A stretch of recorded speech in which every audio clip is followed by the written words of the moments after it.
Spiff, Merry Christmas. Merry Christmas, Arthur.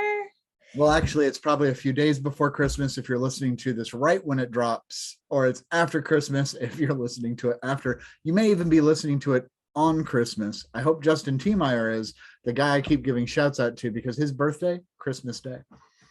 Well, happy birthday, Jesus and Justin.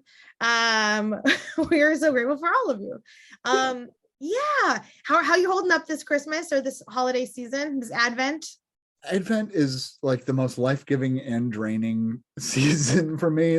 It's a cup that is constantly poured into, but there's no bottom.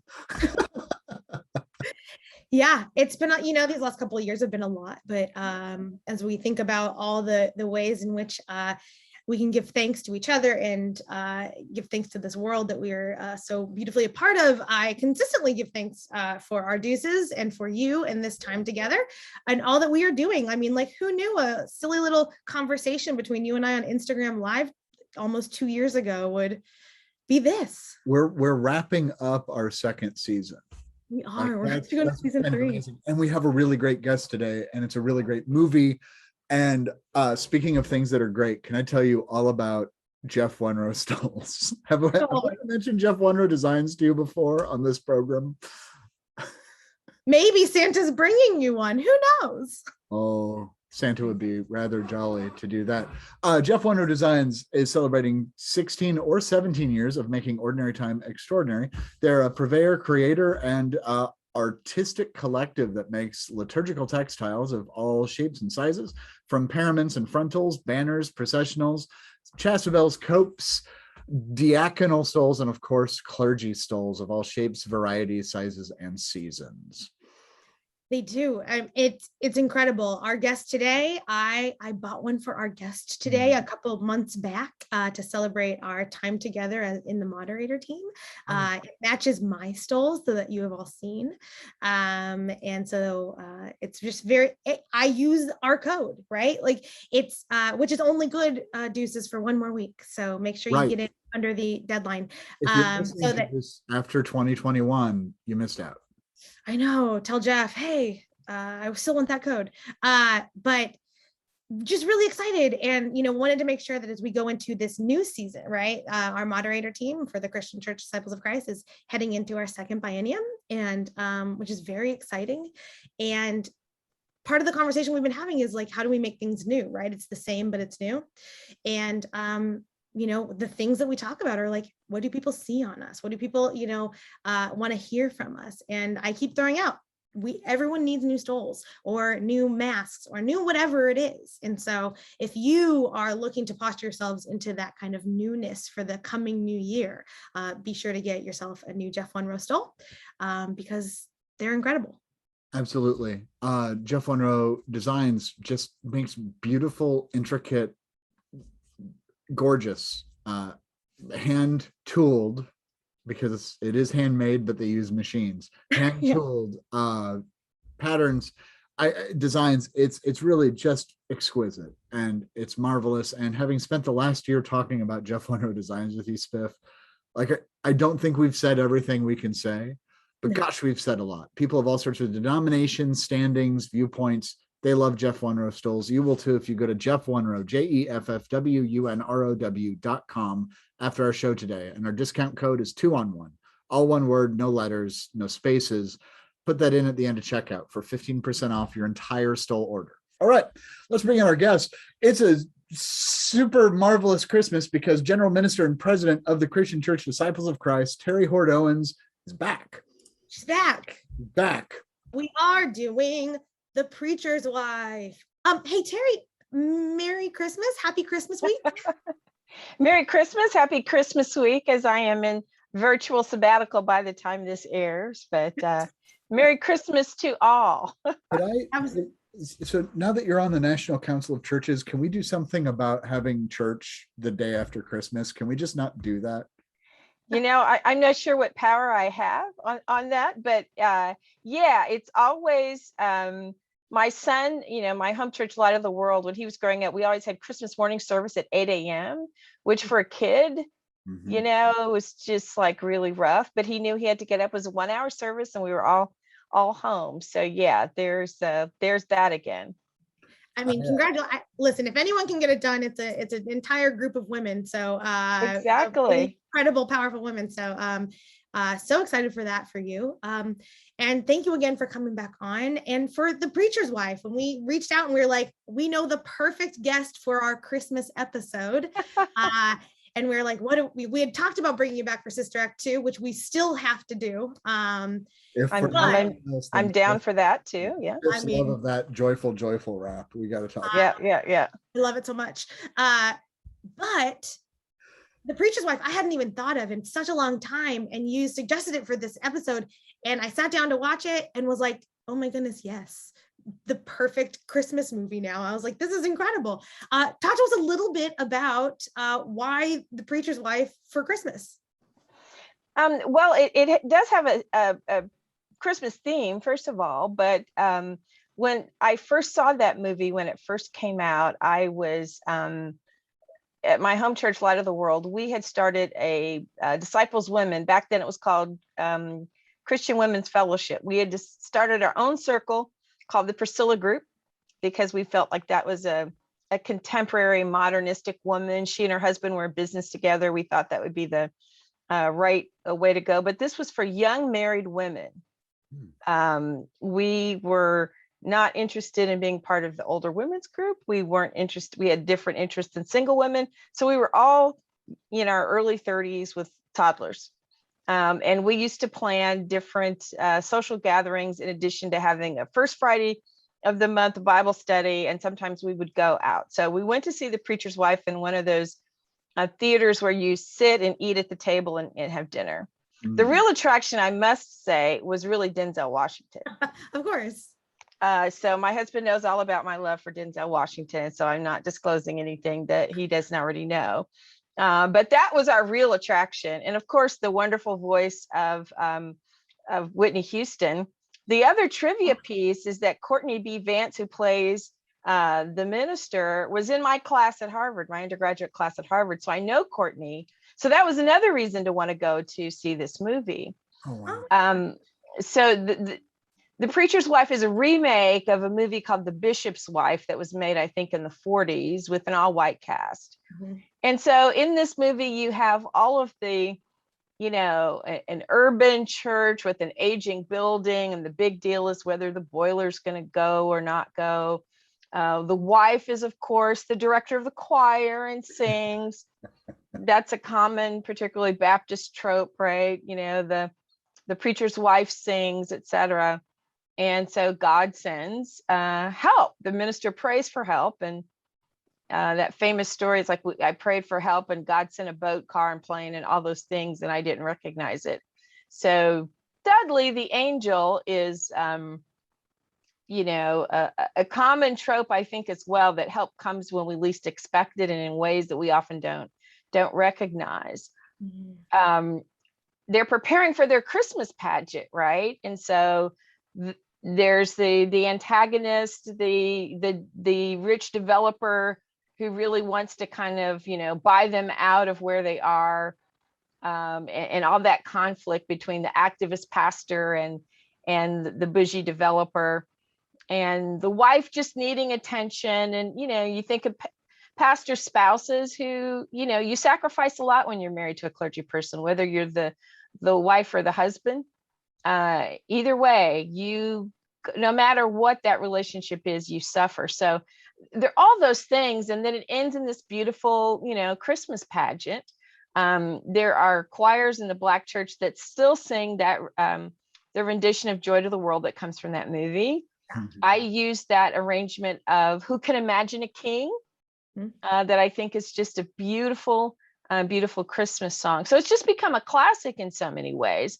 So there's that, but there are also lots of other plot pieces that would speak to us even if it weren't Christmas. But it ends in a way that we're all celebrating Christmas, and so it's just a good feel-good Christmas movie. I totally agree. Having watched it last night. It was interesting. I hadn't watched it since I don't even think since becoming a pastor or even being a person. Yeah. And so I was like, did the research, I was like, oh, it's a remake. Cause I remember watching this. I mean, I don't know that I went to the theater, but I've seen it before, right? Like, Yeah. and so I was like, oh, but now that I was like, one, I want another remake where I was like, The Preacher's Wife. I want it to be like a lesbian couple. Like, Oh, exactly. doing all the things too. Like, there's so like I much said, whether it's a wife or husband, the dynamics are still the same. And now that you're a pastor, you understand the trauma of a boiler. Oh my goodness, so much. Going and just out, right? all of it, all that, everything. I just like watched that movie and was like, I get it now. Like before it was just like, you know, you go for Denzel and I was like, angels coming, how fun. Right. Now I'm absolutely watching this from the perspective of the pastor of Henry being like, oh, I know all of these conversations. Yes. And if he doesn't show up to the hospital, or if he doesn't show up to testify, exactly. for this, people are going to talk. And if they talk, he's going to lose credit. And if he loses credit, he loses credibility. And also, y'all showed up for Denzel, and I have no problem with 1990s Denzel or 2021 Denzel.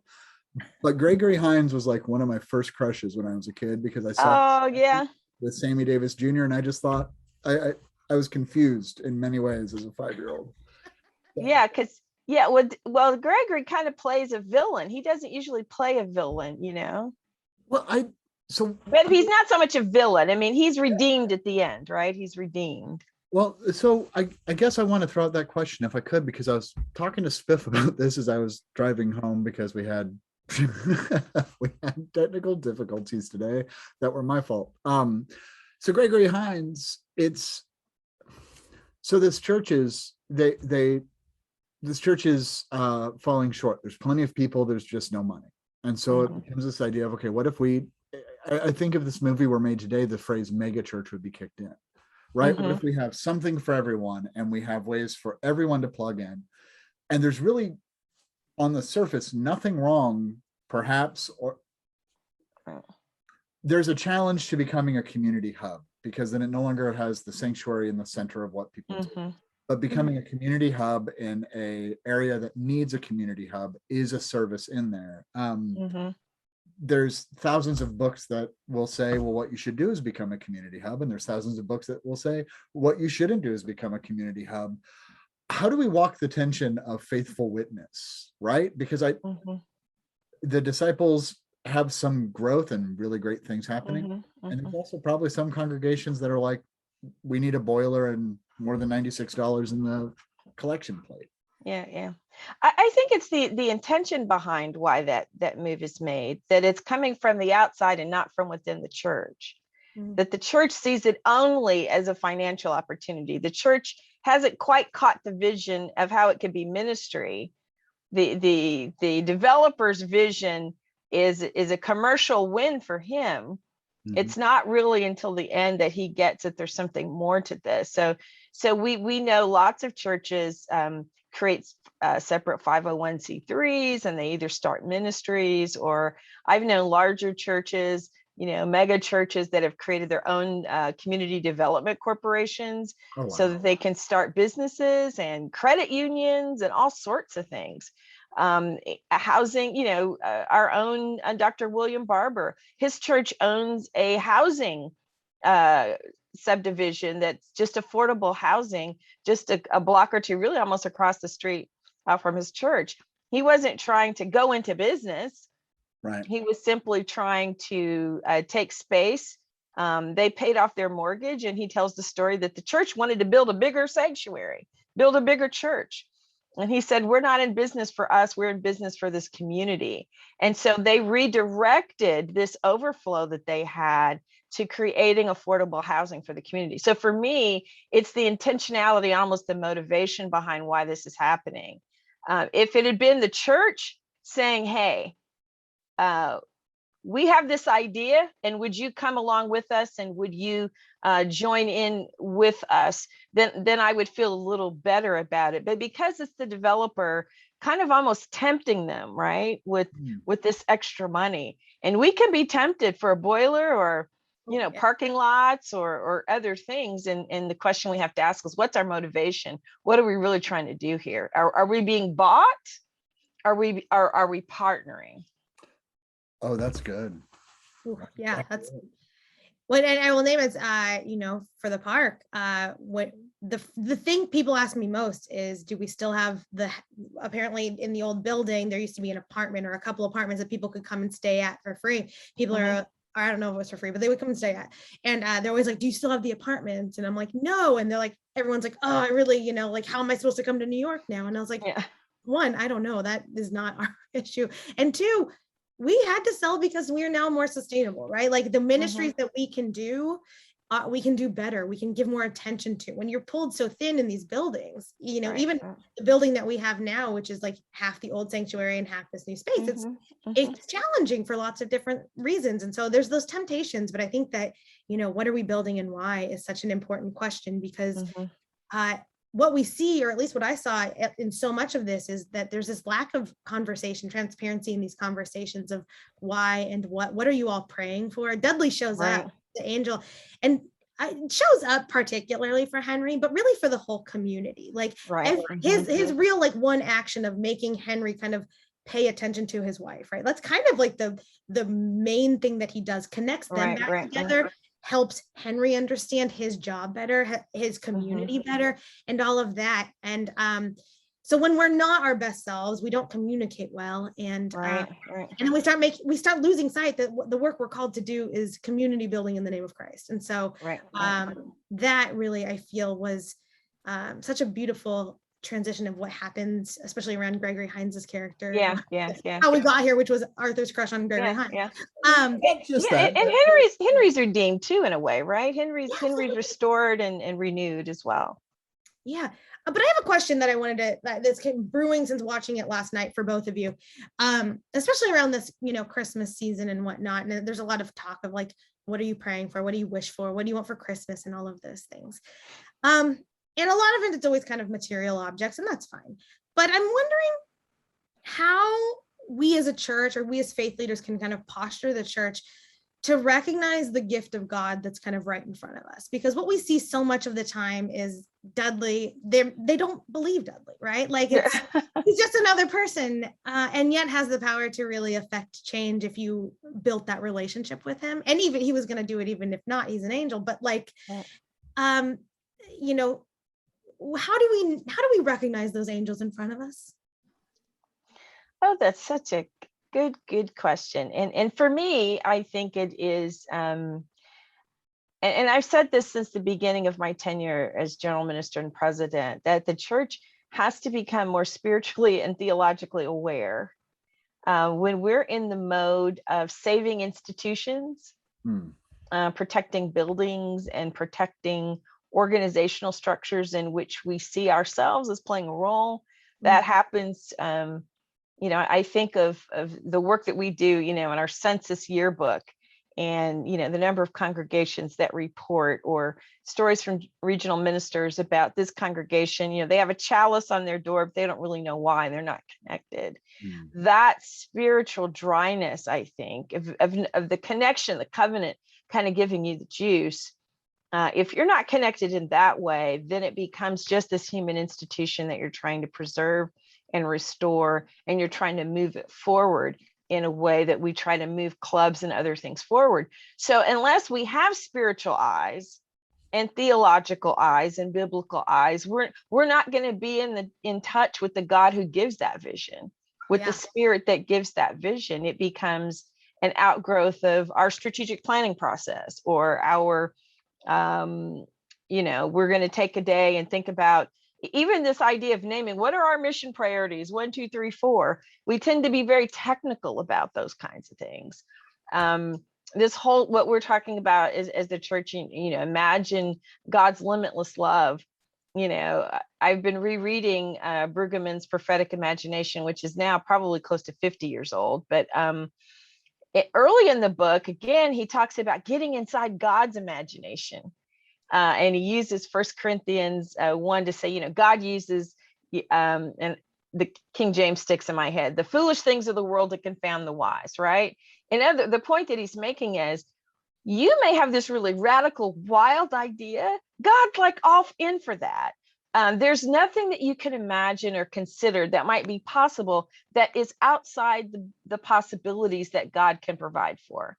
And so if we're thinking or imagining we have to be really radical, crazy, throw it up high, and then ask God to provide and resource for it. I think we sell ourselves short because we're not connecting with that limitless nature of God. That love is limitless, but so are the possibilities.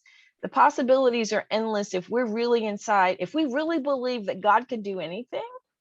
And if we're spiritually connected to that for me is, I think, where we need to be. Otherwise, we're just we could be saving the Kiwanis or the local chapter of the Lions Club, right? And Amen. and that's not who we are. We're the Church of Jesus Christ. Ooh, throw it up high is such a good line, Terri. Oh, throw it up high, y'all. Like this Christmas season, throw it up high. I just want to tell you, by the way, my ordination verse is, the message of the cross is foolishness to those who are perishing, but to those who are being saved. Oh, yes. I have a thing about 1 Corinthians. It's so my context is in Wichita, Kansas, and it's where every aircraft company is based because they're trying to get out of Kansas as fast as they can. But I have a lot of engineers in my church, and it's fascinating to me because it's not a matter of moving the mountain, it's building the best tunnel through the mountain. Yeah. And I have to say to them, like, we have to scale the mountain. They're like, but we can demolish, we can build a tunnel. And I'm like, no, we have to climb the mountain. They're like, no, we can build a road around it. We have to go up. It's good. This is good. Yeah.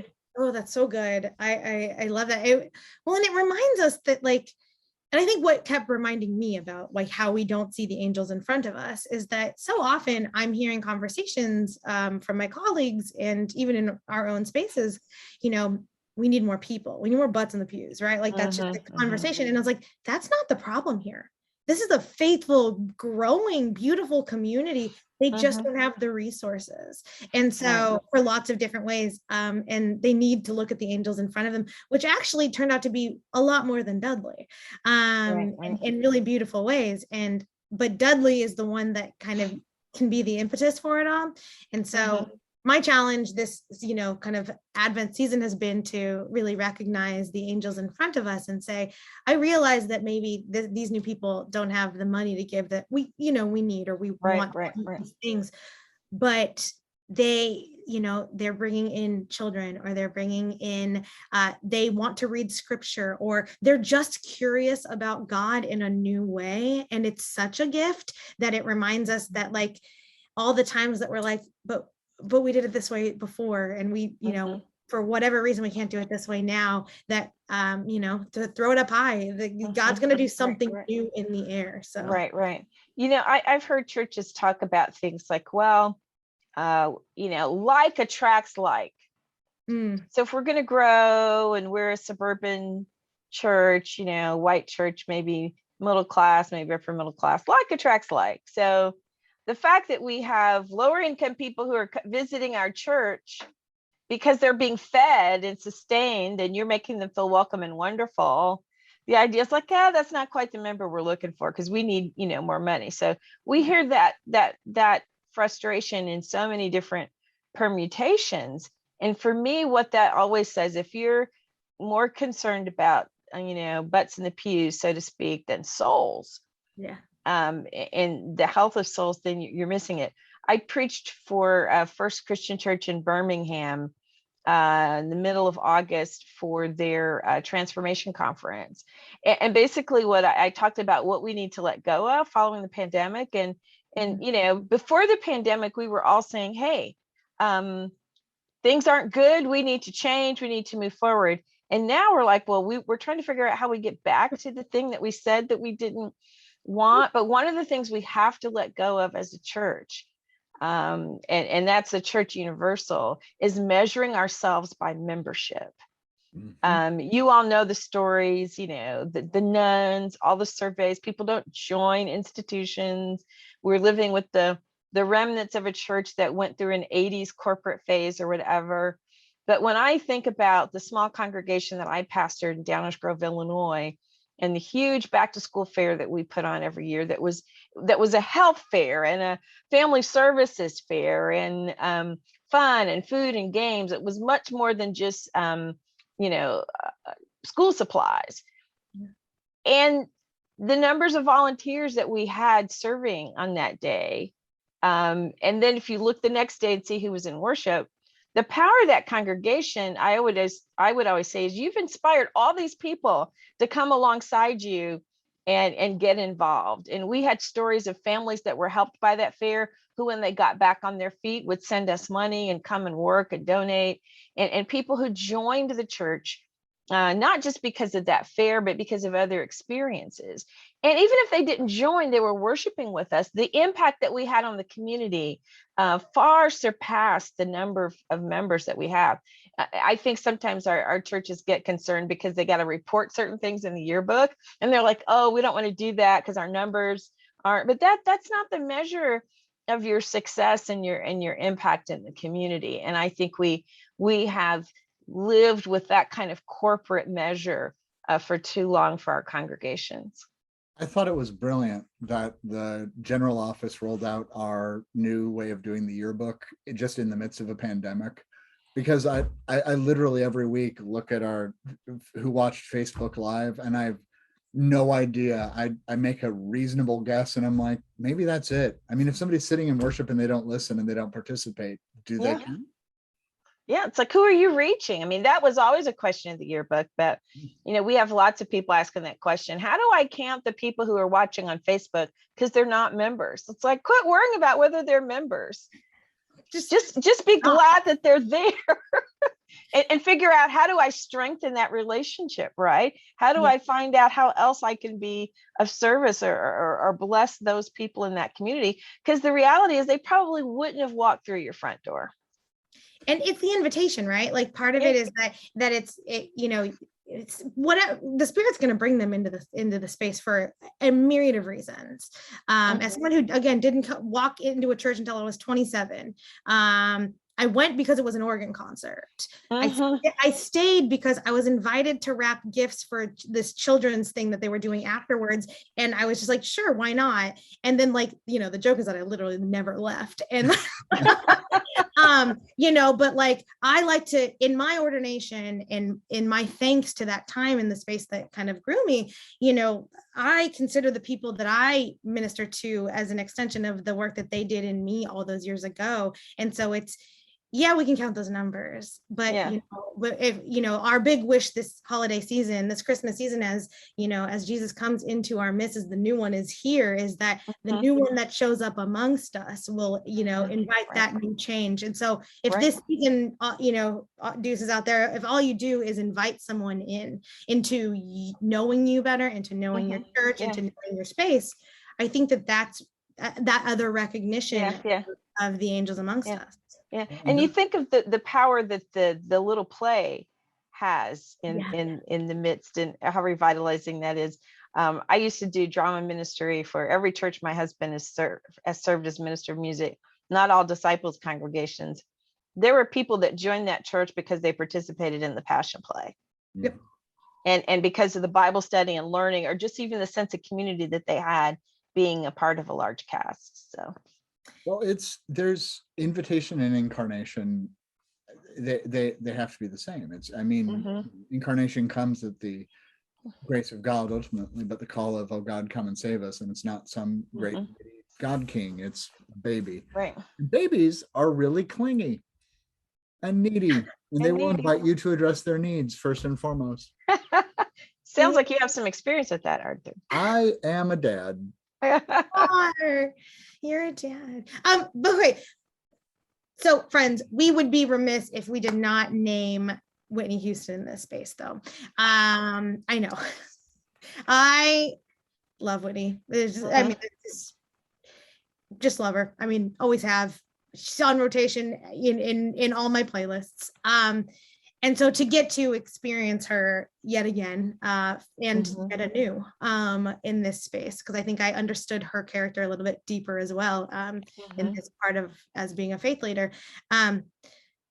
But what she does with her gift of community building and engagement through song is so powerful in the ways in which she does it in the nightclub with Lionel Richie, who's there, which is wild. Yeah, exactly. Right.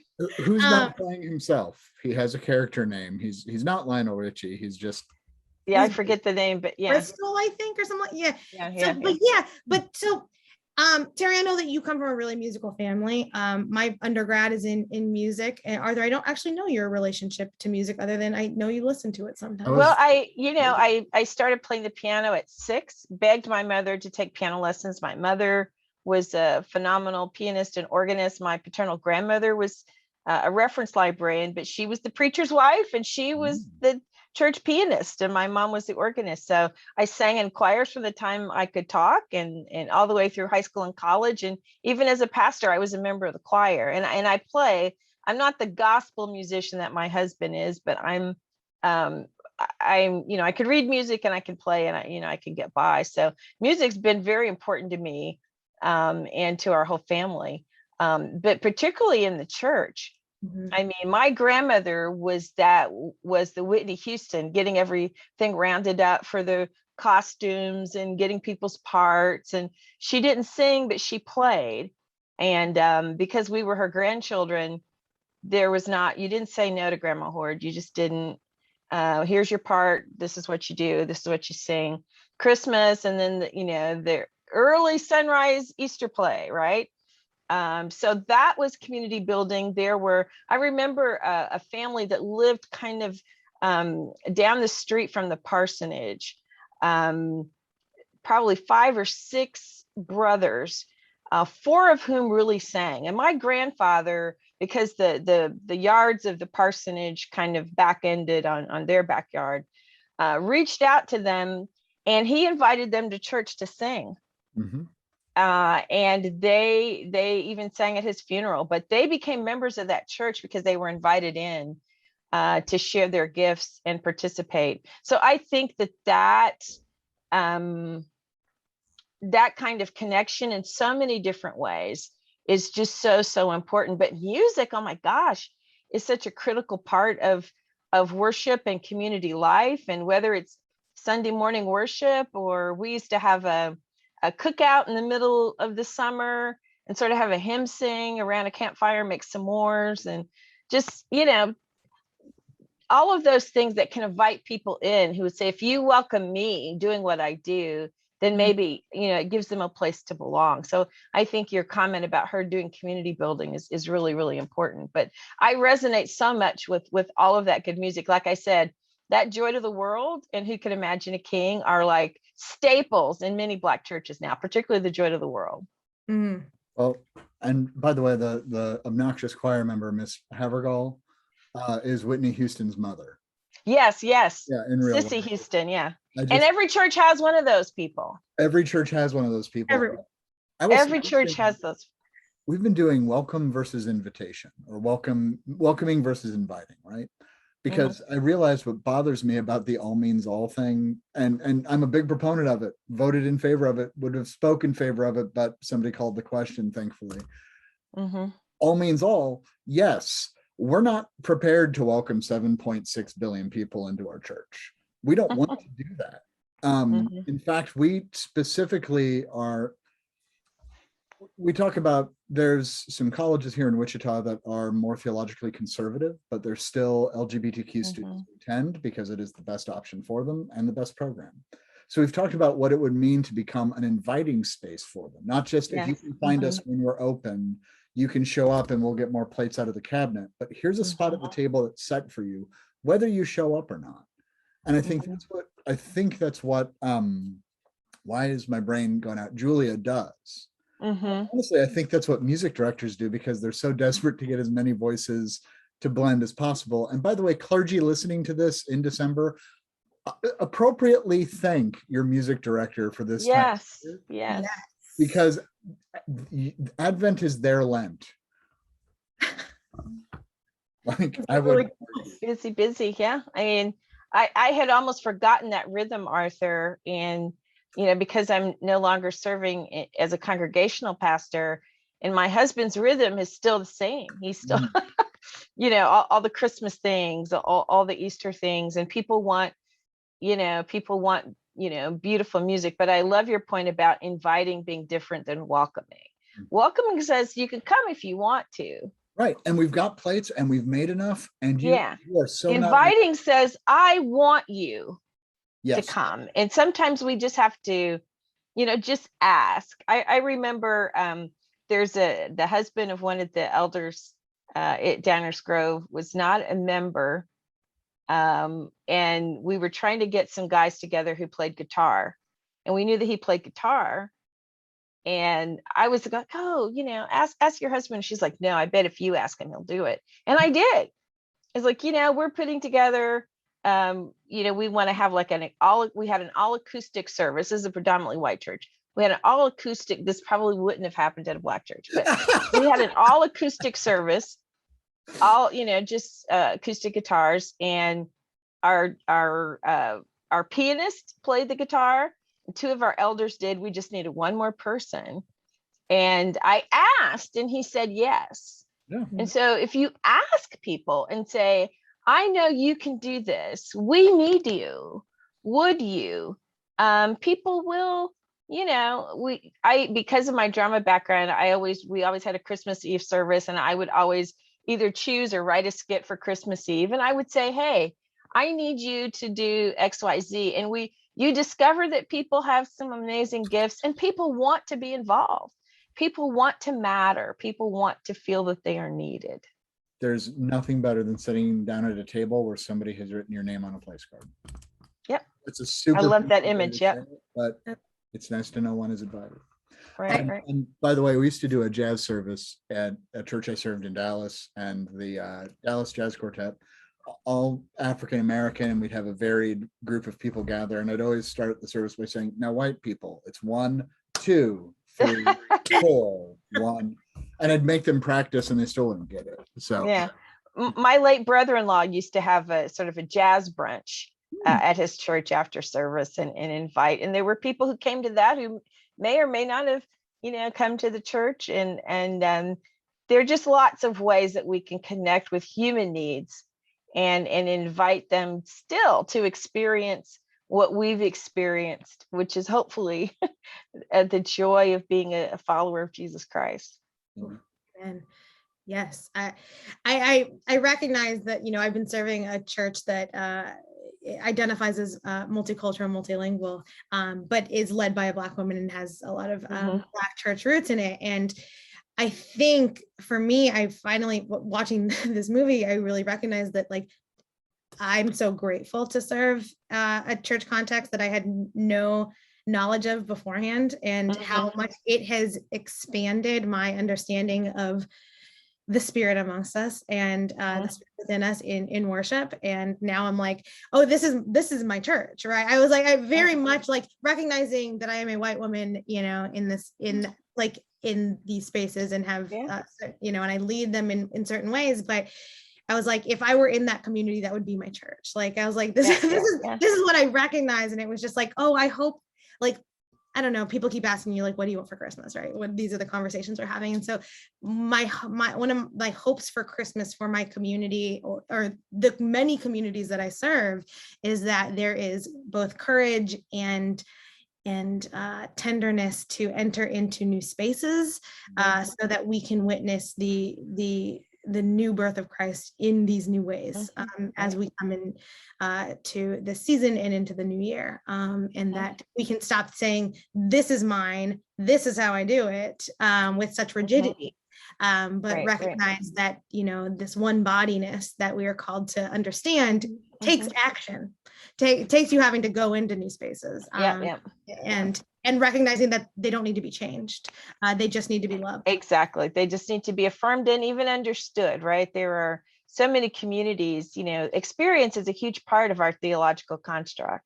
Yeah. And so you can't, if you don't understand the experience of certain communities, you can't necessarily understand how a particular theological construct has been arrived at. And I think that's really important to accept and enjoy and not change. I remember singing in Bond Chapel at the University of Chicago Divinity School, singing out of, I think, is an Episcopalian hymn book, Psalms, Hymns, and Spiritual Songs.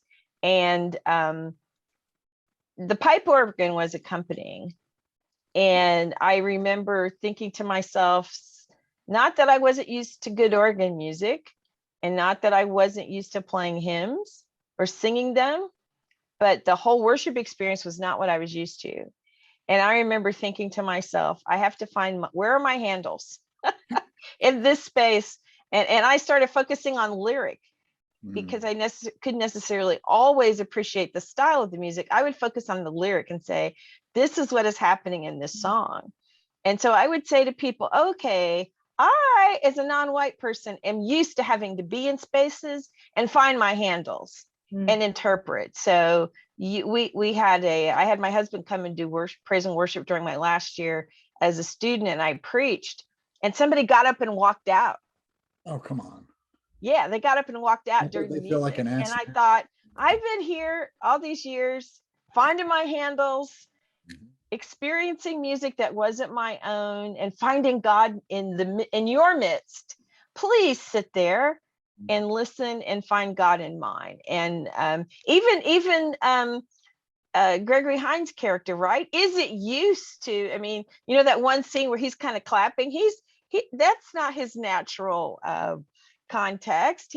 All of that is new to him. It's reached him spiritually, but he doesn't know. Just like a lot of new Christians, right? They like what they're feeling. They don't know all the language. They don't know all of our songs. And so we have to be sensitive to the fact that people are looking for those handles. How do I get to this thing that you're experiencing? And let them do it in a way that feels good to them.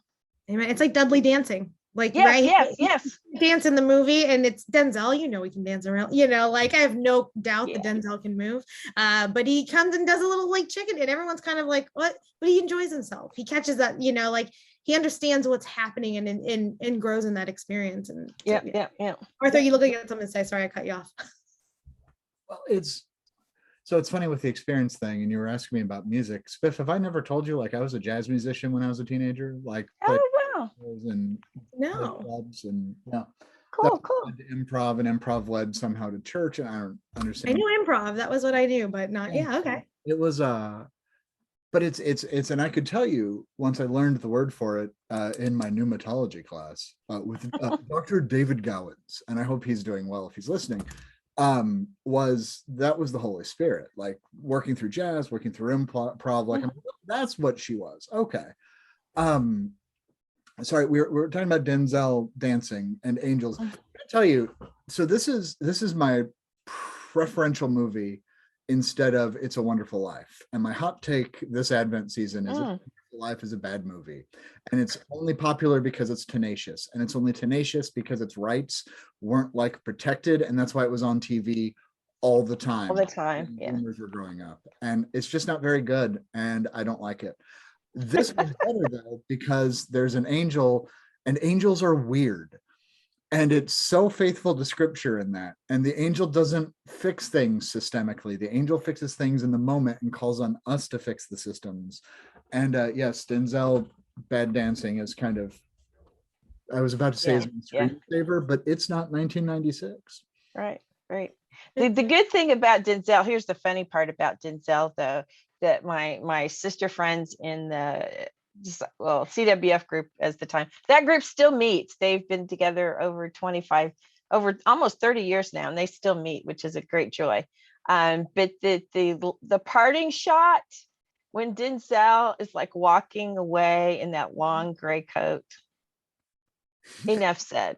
But that's the female moment, right? Where it's like the angel's good looking, and that particular, he's always in the same, you know, no one seems to question the fact that he's always in the same clothes, right? So that's like, can't get mad at somebody for wearing a great outfit. Yeah, this cool gray coat. But I think that the fact that he's not perfect, and that he's weird, or even that he develops, you can tell there's kind of an attraction that he has for Julia, and he's almost at some point kind of ready to give it all up, right? I mean, he's almost at that point where you think he would. And Julia, I think those things are real, right? Those things are real, and I'm glad that the movie doesn't shy away from those tensions either, those human tensions.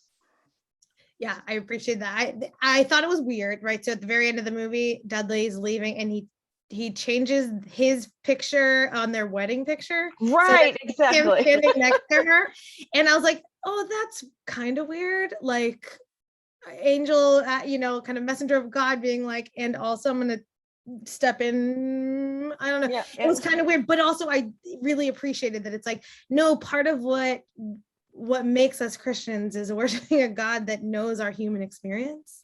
And so that there's something really human in that moment too, that kind of testifies to the work of the each otherness that has to happen in this season and in this work and world. So well, isn't that God's desire too? I mean, okay, so angels, voice of God, messengers of God, like there's this very much this divine thing, and angelology is garbage, and I admit that, but if it's supposed to be the voice of God, if it's supposed to be the embodiment of some part of God's ethos, to say that God so deeply desires to be with us, to make us whole, to help us find this depth, and what Julia needed was to be passionately and romantically loved. And yeah, it got weird, please don't get me wrong, but like in defense of it, I think God is a passionate romantic lover. Yeah, I do. Has to be. He simply has to be. God so loved, right? I mean, there are all these, and to follow through that whole theologic, God is all just beyond all that we could ask or think. And there's just I'm not really interested in a God who can't be all those things. If you're going to constrict or constrain who God is, then God's not God, because you shouldn't be able to constrain him or her or define who God is. None of us should be able to do that. So well, and going back to the person walking out of the worship service you led. In recovery communities, we always say, just take what you need and leave the rest. You walk out of a meeting and nothing spoke to you, it wasn't your meeting. And I think it was Francis Chan who somebody said to him when they were leaving worship, yeah, worship didn't really do anything for me today. And he goes, it's a good thing we're not worshiping you then, isn't it? Very I've never had the guts to say that. Yeah. I hope someday. That moment sticks in my head. I don't think it was just that the person got what they needed. I think the person was highly offended at a keyboard being in Bon Chapel at the University of Chicago Divinity School. And I remember Martin Marty, the stellar Martin Marty, who's still living, came up to me and said, whoever that was an idiot. I hope you weren't paying attention to them, right? So, I mean, you see that, but we do have this thing of being what we want, in worship or in church, or things that meet with our particular aesthetic, or was I fed today or not? I didn't like that sermon, or that music, pastors, you choose selections for the worship service, and some people are going to like what you choose that week and others are going to like the other week. Is this really about your personal musical taste? Really? We had a conversation with our worship committee. We had a music director at the time who came to us. He was from the Episcopal tradition, so he was very used to everything just being, lined up, and really wasn't used to, say, more contemporary worship music where things are repeated and maybe you modulate, but there's no really strong ABA form. It's just a nice chorus. And we had one of our older deacons said to me one day, why don't we ever sing the Old Rugged Cross? And then we had this theological conversation about, what are we going to say with the Old Rugged Cross? Well, I come out of a tradition, and I've had this conversation with Stephanie, where the notion of a man being beaten and tortured is similar to a man hanging from a tree being beaten and tortured in a lynching. So in the African American community, the idea that the blood will never lose its power, or the idea of Jesus' suffering on the cross, is not is a precious sacred image, because there's historic and experiential resonance with those images. And this particular person, older white man, it was just an old hymn that he was used to. And I was like, we can have really long theological conversations about whether that hymn makes sense. But I promise you, hearing that hymn softened this man's edges. He had a moment in church that he hadn't had before, softened up to this music director, didn't realize that it was me who had really pushed to have it.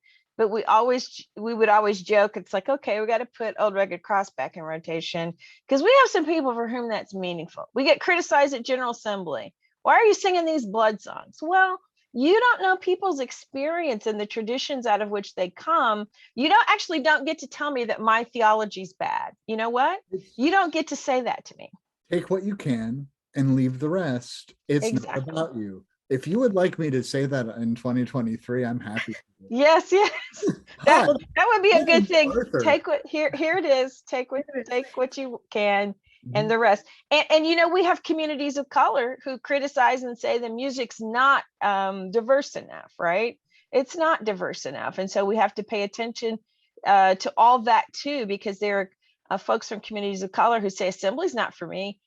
And they mean it particularly in the sense of worship, because they don't always see their expressions and their particular aesthetic being represented there. So it works all the way around. And when I first got to go to NAPAD and then Obra Hispana, those cultural worship styles are much closer to the Black church. And I don't speak Spanish. NAPAD worship's usually in English. I'm right at home, clapping, dancing, whatever. I'm right at home. Not everybody has those experiences. And so we have to be sure that the whole church sees the whole church, right? That just I'm sorry, I'll shut up there. No, I didn't want to cut you off. You were, we just have to be sure that the whole church sees the whole church and appreciates the whole church, even if it isn't like you. Well, that's the invitation in. You mentioned earlier, you and I had this conversation, because I was one of the people that I was like, I don't particularly, and this was a couple of years ago too, I didn't particularly like blood language, and I still wrestle with it for myself. Exactly. But the conversation that you and I had was such an inviting one in that said, like, and here's why the communities that I know and have served, find it meaningful. And I was like, oh my goodness, yes. Like, thank you for sharing, thank you for sharing that experience. Cause now I have that perspective and can better, not fully, but better understand as I build to, what does it actually mean to see the church that you're calling us to see?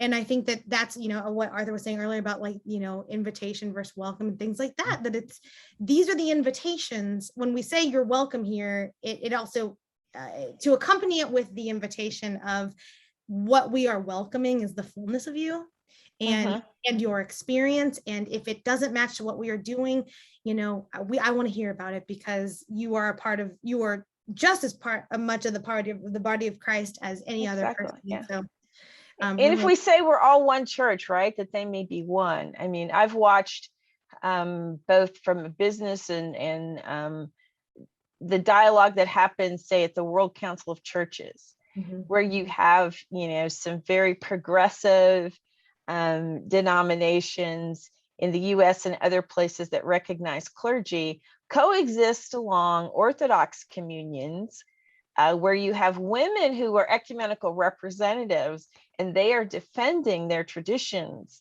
in not having, in banning female clergy. And so the rules of the World Council are set up, and they call it consensus. It doesn't necessarily mean that we don't make a decision unless everybody agrees. It means that we keep talking until everyone is heard. And then we make a decision. But there are all sorts of things that happen in some of those spaces to just say, this doesn't mean a whole lot to me, but it's really important to them.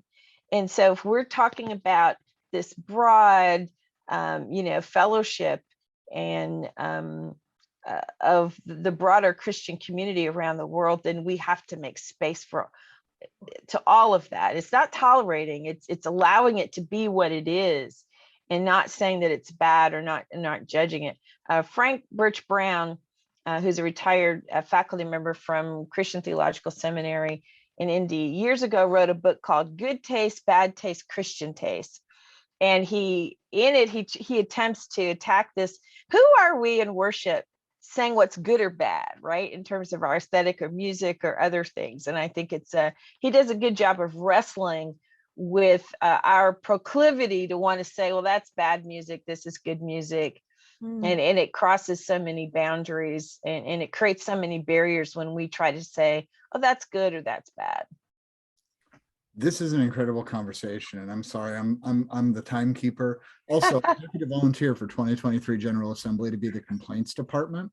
I'd like a cape and a badge, but I'll provide my own cape or get one from. We can make that happen, Arthur. Seriously, I have a couple capes you could probably borrow. I'll just be like, please tell me about how you're being oppressed by including other people. I'm totally willing to listen to that. I mean, we do have a final question on the show. Spiff, you're the one who marvelously says it. Would you please? Of course. And Terri, thank you so much. I mean, you and I always, we're like, we have a 5-minute call and then it's 2 hours later. Which I'm really grateful for in this. I mean, I'm just taking with me that we don't have to all agree, but we all have to be heard is so powerful. Yeah. And so thank you again for coming on. We will see you again for Sister Act 2 and all the other times you want to come on 2-on-1. So our final question today, I'm going to ask us to do a kind of two-parter. What is your Christmas wish for the church, and what biblical narrative, theme, person, verse, whatever, are you most reminded of in The Preacher's Wife? My Christmas wish for the church is to have the courage to be the church that we say we are, to claim all the things, to be more deeply spiritually engaged. I'm just convinced that if we do that work, God will take that and make it what it needs to be. But the courage to be the church we say we are. I think we operate out of fear of decline and all those other things, but it takes courage to believe God's promises. You know, my favorite text, and thank you again to, for the recent gift that I got that has that inscribed on it. I am confident of this, that the one who has begun the work will be faithful to complete it. So that's my wish, that we would understand that. And then finally, the narrative, and you're going to think this is weird. So it's not a one-to-one comparison, but the book of Hosea and the story of Hosea and Gomer, where Gomer, Hosea, the story is that, Hosea is told to go and get a wife out of whoredom, I think the text says. But the piece that connects me with the preacher's wife is that Julia and even Henry don't understand that they are already the beloved of God. Julia doesn't understand that she's the beloved of God and is almost tempted to see the love that she's looking for in her marriage and from God in other places. And that, read the book of Hosea. It's a strange, it's an allegory. It's not necessarily historically true, but I think it's a profound. God is basically telling Israel, why are you running after all these people when you're already the wife? Why are you choosing to be the whore when you're actually the wife? And you get to be the honored person on whom I lavish all my love and attention. And again, it's not a one-to-one, but I think about when we have insecurities about, does God love us? Is God with us? Is this really, God, are you with me? And just that reassurance to know that, I'm, don't go looking for other answers. Yeah. The powerful love that I have for you is there, and it's always been there. And you're not going to get any more love than you get from being my chosen, my wife, as Hosea would say, an unfortunately named woman, Gomer. But anyways, Nimrod really did mean fierce hunter till Bugs Bunny called Elmer Fudd that, and then it meant moron. Right, exactly. I'm gonna say that Henry Biggs is Martha, not Mary. And yes, I would agree. Martha and Mary is a spectrum. I've discovered it's not an either or. And he's way too Martha-ing, and he needs to get some more Mary in there. That's good, Arthur. Because we're ministers, and we can do 1,000 tasks every single day and do no ministry, and we can do one ministerial thing in a year, and it's better than 1,000,000. Yep. Yeah, amen. I was watching that whole. What's your Christmas wish for the church, though? My Christmas wish for the church is that it will start to engage more voices that are outside of its canon and comfort. I'm really tempted next year here at Riverside in Wichita to say we're going to do a Neruda ode every single week. We're just going to hear it in Spanish and in English, and we're just including it as a reading because it might speak to you and it might not. But I also just love Pablo Neruda right now. So Yeah. And being uncomfortable is necessary. Yeah. Ooh, maybe we'll only do it in Spanish. Call me when that happens. I bet you're going to get people who's like, what the heck is the book of Hosea and who's Gomer? But anyways. Exactly. I'm here for it. I love it. We worship in multiple languages, and now I only respond to some calls in worship in Spanish in my head. And so, Good. It just takes time. My Christmas wish for the church is that she understands that she is wonderfully, beautifully, perfectly made as is, and that if we recognize and love the church as she is right now, that the new things will come forth. That if we can turn our gaze into the present tense rather than always looking into the what comes next, that the kingdom of God is here, the power of Christ is within us and amongst us, and that the work that we need to do, the work that we are called to do, is being done and can be done in this time and in this moment for these people and for us. So that is that we kind of keep our gaze on the present for a little bit. And as an Enneagram 3 who only thinks in the ahead of myself, it's going to be a challenge to me as well. So if you know why they call it the present, because it's a gift. Yeah.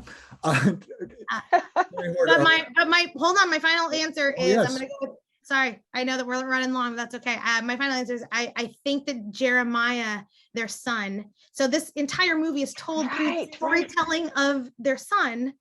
I think he's Timothy. I think because he's the only one that gets to see Dudley at the end and remember him and hold on to that little piece of God to tell the story as he is an adult, right? Because he's telling it as an adult as what he was as a child. And we know that Timothy was a child. And so for me, he's the next generation that we are called to pass on the truth of God to. In whatever way that they interpret that, to love that so fully, and to let that manifest into the next church. So, that's great, Stephanie. Yeah. Well, Terri, thank you again so much. We are so grateful. Well, thank you for talking with me about one of my favorite movies. This is, I think, a great entree to so much good theological conversation, and I appreciate what you guys do week after week. So, just so honored to be with you today. Well, not only do we all have in common talking about The Preacher's Wife on 2-on-1, but we all own Stoles by Jeff Wunrow. He is our sponsor. Yes, we do. Just a little bit. And he is at jeffwunrow.com, JEFFWUNROW. Terri Hord Owens, General Minister and President of the Christian Church Disciples of Christ in the United States and Canada. Thank you so much for being with us today. This has been 2-on-1 Deuces. We will see you next week in some way. Merry Christmas. Merry Christmas. Goodbye, everybody. Bye. Get more 2-on-1 at twoononeproject.com.